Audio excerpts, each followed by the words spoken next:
All right, so we're going to solve linear equations when we have some negative integers. So let's say that we have m plus a positive 17 equals 5. So this looks like a normal linear equation, except when we think about it, how can positive 17 added to something equal 5? So we have to go through our normal process.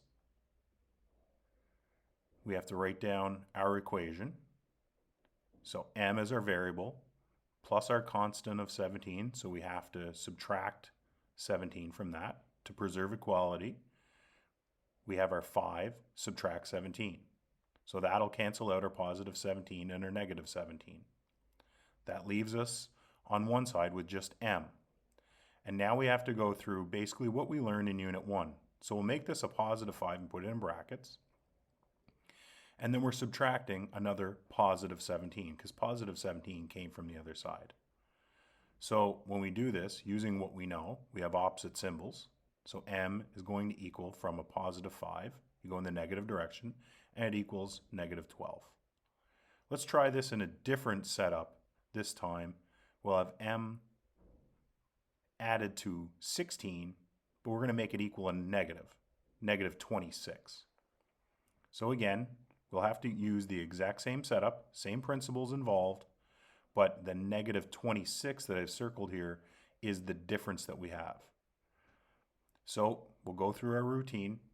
We'll write down our variable of m plus 16, and then we'll subtract 16. And then that'll leave us with negative 26, subtract 16 on the other. So we have balance preserved.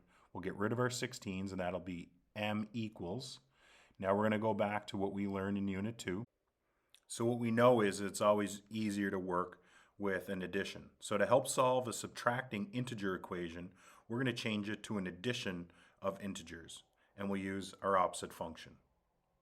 So we still have negative 26. And now so we don't get messed up with symbols, we're going to make this into an addition. So we'll put the adding symbol in.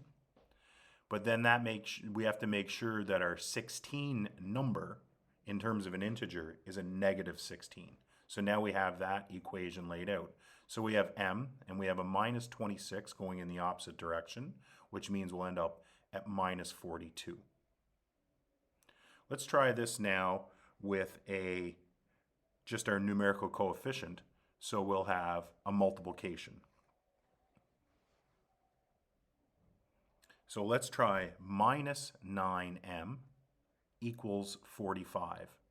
So we have a negative in our numerical coefficient and a positive integer in terms of our answer of 45.